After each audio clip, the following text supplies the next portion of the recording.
Hello students, मैं धर्मवीर सोहल आप सभी का स्वागत करता हूं विद्या मंदिर करियर इंस्टीट्यूट यूट्यूब चैनल पर। जैसा कि आप सभी जानते हैं, आज जो है जैसा कि आपने थंबनेल पर देख ही लिया होगा कि हम जो है रीजनिंग के बारे में प्रैक्टिस सेशन जो है वो स्टार्ट कर रहे हैं यूट्यूब के ऊपर। ठीक है, तो बड़े ही अच्छे अच्छे क्वेश्चन रहने वाले हैं इस सेशन के अंदर।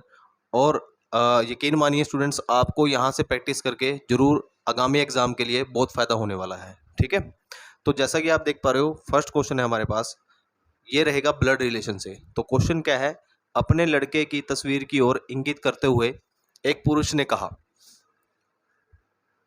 एक पुरुष ने एक औरत से कहा, उसकी माँ तुम्हारी माँ की इकलौती पुत्री है, बताइए कि वह औरत उस पुरुष से कैसे संबंधित है। तो बच्चों, अगर हम इसका सोल्यूशन देखें तो इसका सोल्यूशन कैसे होगा।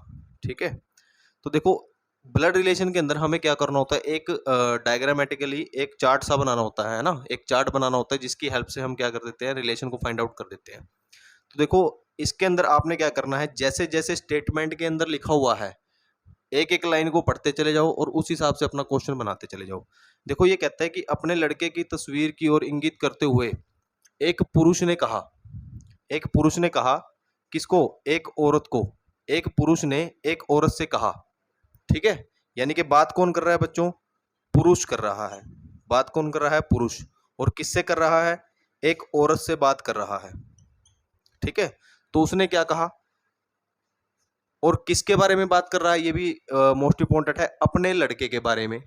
ठीक है ना, यानी कि अपना लड़का, यानी कि उसका अपना पुत्र जो है, अपना बेटा जो है, उसके बारे में वो बात कर रहा है एक औरत से। ठीक है, तो इसने पूछा है क्वेश्चन में कि उस औरत का उस पुरुष से क्या संबंध है, कि जिस औरत से वो बात कर रहा है उस पुरुष का क्या संबंध है। तो इसके अंदर हम यहाँ से स्टार्ट करते हैं इसको, जो आपकी डायग्राम बनेगी यहाँ से बनेगी। जो पुरुष जो है वो औरत से बात कर रहा है और कहता है कि उसकी माँ, किसकी माँ, उसके लड़के की माँ, है ना, यानी कि लड़के की माँ, लड़के की माँ तुम्हारी माँ की इकलौती पुत्री है। ठीक है, तुम्हारी माँ की इकलौती पुत्री है। जैसे कि वो किससे बात कर रहा है, औरत से बात कर रहा है, तो औरत की, तुम्हारी माँ की, यानी कि औरत की माँ की इकलौती पुत्री है। तो वो औरत कौन हुई, ठीक है ना। अगर वो कहता है कि उसकी माँ, ठीक है ना, उसकी माँ, उस लड़के की माँ तुम्हारी माँ की, यानी कि उस औरत की माँ की इकलौती पुत्री है।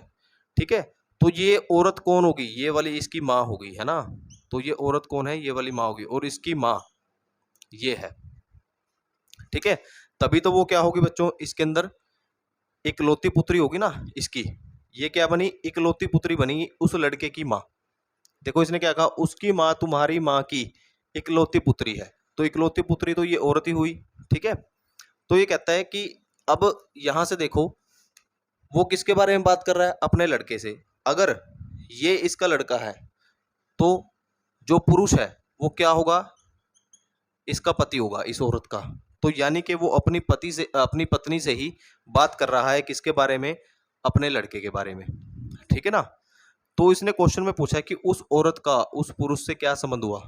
तो इस औरत का इस पुरुष से क्या संबंध हुआ, पत्नी का संबंध हुआ बच्चों, है ना। किसका संबंध हुआ, पत्नी का संबंध हुआ है इसके अंदर। ठीक है, तो आई होप जो है आपको बड़े अच्छे से क्वेश्चन समझ में आ गया होगा। लेकिन इसके अंदर आपने देखना है, देखो, जब भी हम पति पत्नी के रिलेशन को दिखाते हैं इसके अंदर, तो हम क्या करते हैं, डबल लाइन से दिखाते हैं इसके अंदर। ठीक है ना, जब भी कोई भी कपल होगा, कपल को हम किस में दिखाएंगे, डबल लाइन से दिखाएंगे। ठीक है,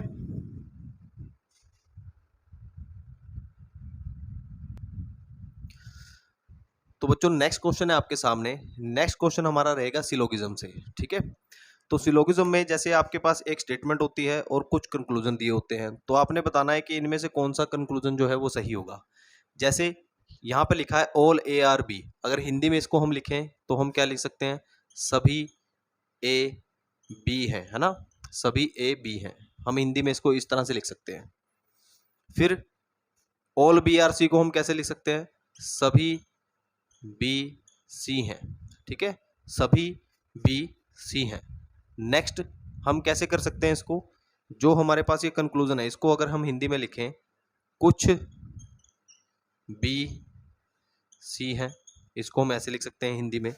ऑल ए आर सी को हम क्या लिख सकते हैं, सभी ए सी हैं।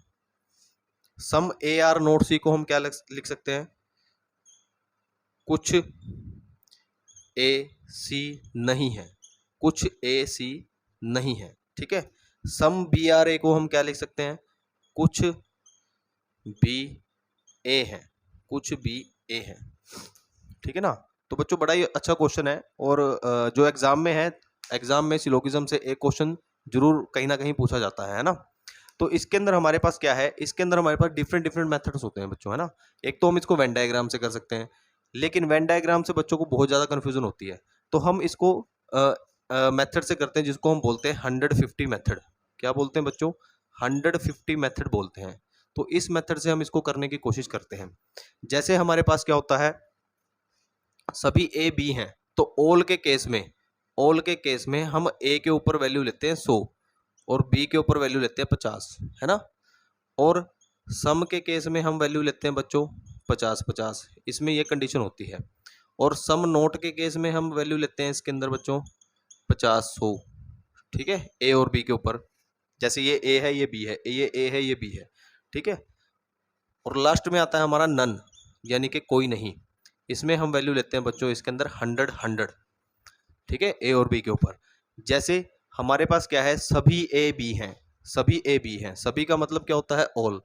तो ए के ऊपर हम वैल्यू लेंगे 100 और बी के ऊपर हम वैल्यू लेंगे 50, ठीक है। समझना मेरे को कि मैं क्या कहना क्या चाहता हूँ, ठीक है। यहाँ भी क्या है, सभी, सभी का मतलब होता है ऑल, तो यहाँ वैल्यू लेंगे 100 और यहाँ वैल्यू लेंगे 50, ठीक है।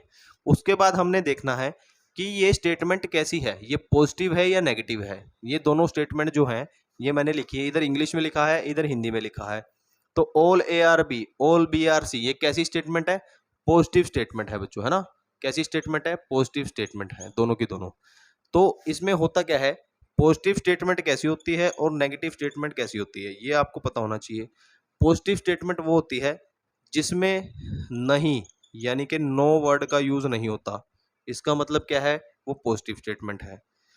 जिसमें नेगेटिव स्टेटमेंट कैसी होती है, जिसमें नहीं और नो वर्ड का यूज होता है, ठीक है। इसमें तो क्या होता है, इसमें नहीं होता, पॉजिटिव वाली में इसमें नहीं वर्ड का यूज होता है, यानी कि नो का वर्ड, नो वर्ड का यूज होता है इसके अंदर नेगेटिव स्टेटमेंट में, तो वो क्या कहलाती है, हमारी नेगेटिव स्टेटमेंट कहलाती है। फॉर एग्जाम्पल, जैसे हम देखते हैं इसके अंदर, जैसे हमारे पास वैल्यू है, हमने ली है ए के ऊपर 100 और बी के ऊपर 50, बी के ऊपर 100 और सी के ऊपर 50। तो हमारे पास इन दोनों स्टेटमेंट से मिलाकर जो कंक्लूजन बनता है, ठीक है ना, दोनों स्टेटमेंट से मिलाकर जो कंक्लूजन बनता है उसको बोलते हैं इनडायरेक्ट स्टेटमेंट। और जो सिंगल स्टेटमेंट से हमारे पास कंक्लूजन बनता है उसको बोलते हैं हम डायरेक्ट कंक्लूजन, ठीक है ना। तो बच्चों ज़्यादा डीप में नहीं जाएंगे, है ना। तो उसके बाद हम देखते हैं इसके अंदर, जैसे यहाँ पर कुछ है, तो कुछ के केस में क्या है, कितना खर्चा होता है यहाँ पर, देखो कुछ सम के केस में वैल्यू लेते हैं ए और बी पे हम 50-50, ठीक है। तो हमने देखना है कि ये स्टेटमेंट सही है या नहीं है। देखो जैसे बी और सी किस में है, इस वाली स्टेटमेंट में है, तो बी के ऊपर वैल्यू कितनी है 100 और यहाँ उसके पास खर्चा कितने का है, यानी कि इसमें खर्चा हमने चेक करना होता है। बी के पास 100 रुपये है तो वो खर्चा 50 रुपये का कर सकेगा, बिल्कुल कर सकेगा। सी के पास यहाँ पर देखो 50 रुपये हैं और यहाँ पर खर्चा कितने का, 50 का, तो इसका मतलब ये वाली स्टेटमेंट आपकी सही है, पहले वाली। सभी ए सी हैं, ठीक है, सभी ए सी हैं। तो हमने क्या देखना है इसके अंदर, अगर ए के पास सभी ए सी हैं, ये कैसे बना, दोनों स्टेटमेंट से मिलाकर, दोनों स्टेटमेंट को मिलाकर हम क्या बोलते हैं, जो बनती है स्टेटमेंट उसको बोलते हैं इनडायरेक्ट, इनडायरेक्ट रिजल्ट बोलते हैं उसको। तो उसकी कंडीशन क्या है, एक वर्ड कॉमन होना चाहिए, जैसे बी कॉमन है यहाँ पर, और वैल्यू होनी चाहिए 100-50। अगर वैल्यू होती है 50-50 तो उस केस में क्या होता है, इसके अंदर रिजल्ट नहीं बनता, ठीक है ना। तो यहाँ पर देखते हैं बच्चों, ए से सी, तो सभी का कैसे यहाँ पर वैल्यू आएगी 150, देखो सभी में, ऑल में वैल्यू कितनी है 150 ए और बी पे। अब देखो ए के पास कितने पैसे हैं 100 रुपये और खर्चा कितने का है यहाँ 100 रुपये का, इसका मतलब ये सही है। सी के पास यहाँ पैसे कितने 50 रुपये, खर्चा कितने का 50 रुपये का, तो ये सेकंड स्टेटमेंट भी सही है। अब देखो यहाँ पर ये दोनों स्टेटमेंट हमारे पास क्या है, पॉजिटिव है।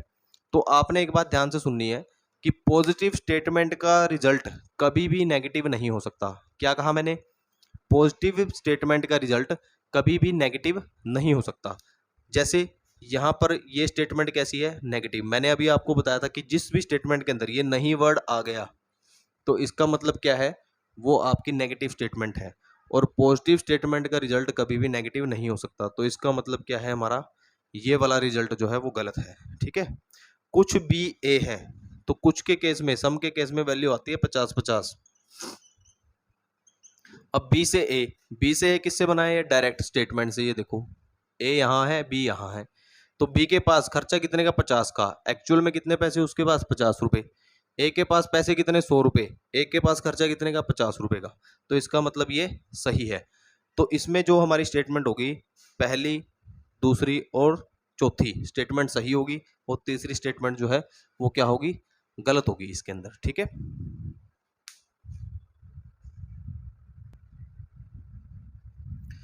अब बच्चों हमारे पास नेक्स्ट क्वेश्चन जो है वो रहेगा कैलेंडर से। ठीक है ना, देखो क्वेश्चन किस टाइप का रहेगा, रमेश का जन्म 25 नवंबर 1989 को हुआ था, बताइए किस तारीख को वह 15 साल 1 महीने 7 दिन का हो जाएगा, है ना। तो इसने क्या पूछा है कि किस तारीख को, तारीख पूछी है, किस तारीख को वह 15 साल 1 महीने 7 दिन का हो जाएगा, है ना। तो ऑप्शन में दिया होगा आपको, सन भी दिया होगा कि किस सन में, यानी कि किस ईयर में, और किस तारीख को, है ना। किस ईयर में और किस तारीख को जो है वो आपका 15 साल 1 महीने 7 दिन का हो जाएगा, यदि उसका जन्म हुआ है 25 नवंबर 1989 को। अब बच्चों इसका सोल्यूशन क्या रहेगा, देखो अब हमने क्या करना है, डायरेक्ट ये जो 1989 है, 25 नवंबर 1989 में हमने क्या करना है, फर्स्ट ऑफ ऑल 15 साल को प्लस करना है, 1 महीने 7 दिन को हम बाद में जोड़ेंगे। ठीक है, तो फर्स्ट ऑफ ऑल हम 15 साल प्लस करते हैं इसके अंदर।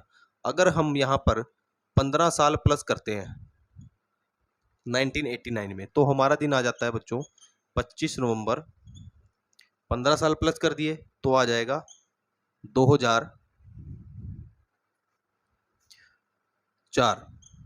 ठीक है, क्या आ जाएगा बच्चों, 2004 आ जाएगा। ठीक है, 2004। अब यहाँ पर देखो 25 नवंबर 2004 आ गया, कितना प्लस किया हमने, 15 साल प्लस किया। अब बचता है 1 महीना, 1 महीना ये भी तो है ना। तो 25 नवंबर में अगर हम 1 महीना प्लस करते हैं तो हमारे पास 30 दिन प्लस होंगे इसके अंदर। महीने में एवरेज कितने दिन होते हैं, 30 दिन होते हैं ना, 30 दिनों का लेते हैं हम लोग। तो 25 यहाँ पर आएगा दिसंबर, 25 दिसंबर अगर ऐड कर देंगे 1 महीना 30 दिन, तो 25 दिसंबर आ जाएगा हमारे पास 2004। ठीक है, अब बचते हैं हमारे पास 7 दिन, ये भी हमने ऐड करने हैं इसके अंदर। तो 25 दिसंबर में 7 दिन अगर हम ऐड करते हैं, ठीक है, तो कितना आता है, तो दिसंबर का महीना हमारे पास होता है कितने का, 31 का। तो 31 का महीना होता है, उसमें 7 प्लस करेंगे तो हमारे पास आ जाएगा 1 जनवरी। 1 जनवरी आते ही हमारे पास क्या हो जाएगा, साल चेंज हो जाएगा। तो 1 जनवरी सन 2005 को वो कितने साल का हो जाएगा बच्चों, 15 साल 1 महीने 7 दिन का हो जाएगा। तो ये ऑप्शन में आपको देखने को मिलेगा इस टाइप का आंसर। ठीक है, और यही हमारा क्या होगा, राइट आंसर होगा इस क्वेश्चन का। ठीक है,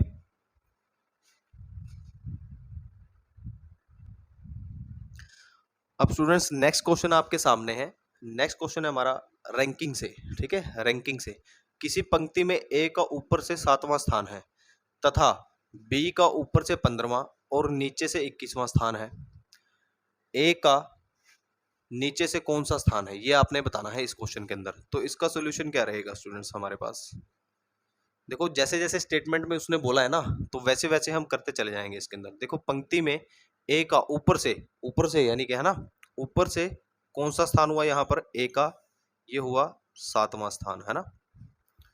फिर ये कहता है बी का ऊपर से कौन सा स्थान हुआ, ऊपर से कौन सा स्थान हुआ, ऊपर से ही यहाँ पर हुआ 15वां स्थान, 15वां स्थान बी का। ठीक है, और नीचे से 21वां स्थान किसका, बी का ही। और नीचे से ये वाला जो स्थान है बी का, ये बनेगा बच्चों हमारे पास 21वां। तो हमने बताना है कि ए का नीचे से कौन सा स्थान होगा, ए का स्थान बताना है बच्चों नीचे से, है ना। देखो हमारे पास, हमें इस चैप्टर के अंदर ये देखना होता है, अगर किसी एक व्यक्ति का स्थान हमें दोनों साइड से पता लग जाए, या तो लेफ्ट राइट से या फिर ऊपर नीचे से पता चल जाए, तो हम उस पंक्ति में टोटल व्यक्ति निकाल सकते हैं, है ना, टोटल व्यक्ति निकाल सकते हैं। तो देखो बी का स्थान हमें नीचे से भी पता है और ऊपर से भी पता है, तो हमारे पास एक फॉर्मूला रहता है टोटल निकालने का, जिसमें जैसे left plus right minus one, या फिर ऊपर और नीचे से, है ना, ऊपर से स्थान कौन सा है 15वां और नीचे से स्थान कौन सा है बच्चों 21वां, माइनस वन। तो 15 प्लस 21 कितना होता है 36, माइनस 1, तो ये कितना आएगा 35। यानी कि इस पंक्ति में टोटल कितने बच्चे हैं बच्चों, कितने व्यक्ति हैं, 35 हैं टोटल। ठीक है। अब लेकिन इसने क्या पूछा है कि ए का स्थान कौन सा है नीचे से, और ऊपर से हमें पता है 7वां। तो ऊपर नीचे से पता करने के लिए हमें क्या करना होगा, इस पंक्ति में टोटल निकालने होंगे, है ना। तो टोटल निकाल लिए हमने कितने 35। अब देखो ये 7th रैंक है इसका, अगर हम कंसेप्ट से इसको समझे, वैसे तो ट्रिकें बहुत सारी हैं बच्चों, है ना, तो कंसेप्ट इसको से अगर हम इसको समझते हैं तो ऊपर से 7वां है और टोटल कितने हैं 35। तो ए से नीचे कितने बच्चे बचेंगे, अगर टोटल 35 हैं तो इसमें से हम 7 निकाल दें, माइनस कर दें, तो बचे हमारे पास कितने 28। यानी कि ए से नीचे यहाँ पर कितने बच्चे बचे हैं 28। ठीक है।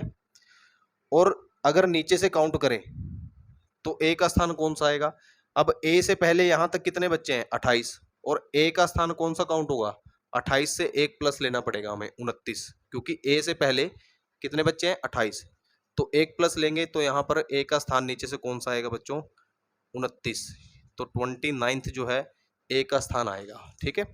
या फिर हम इसको निकाल सकते हैं, जैसे फॉर्मूला है हमारा total is equal to left plus right minus one. ठीक है ना, टोटल हमें पता है कितने 35 हैं, और ऊपर वाली कंडीशन को हम मान लेते हैं लेफ्ट लेफ्ट। ठीक है ना, लेफ्ट वाली कंडीशन कितने बच्चे हैं 7 प्लस आर माइनस वन, ये नीचे वाली पोजीशन है इसमें, तो 35 माइनस 7, और ये माइनस का प्लस, माइनस का 1 इधर आकर कितने का हो जाएगा प्लस का, तो हमें इस साइड से इसकी पोजीशन पता चल जाएगी। तो वैल्यू कितनी आएगी इसमें, तो ये आएगी बच्चों 29। तो ऐसे भी आप इसको निकाल सकते हो। ठीक है ना। तो आज का सेशन बच्चों यहीं तक रहेगा। नेक्स्ट वीडियो में फिर से हम रीजनिंग का प्रैक्टिस सेशन जो है आपके लिए लेके आएंगे। ठीक है।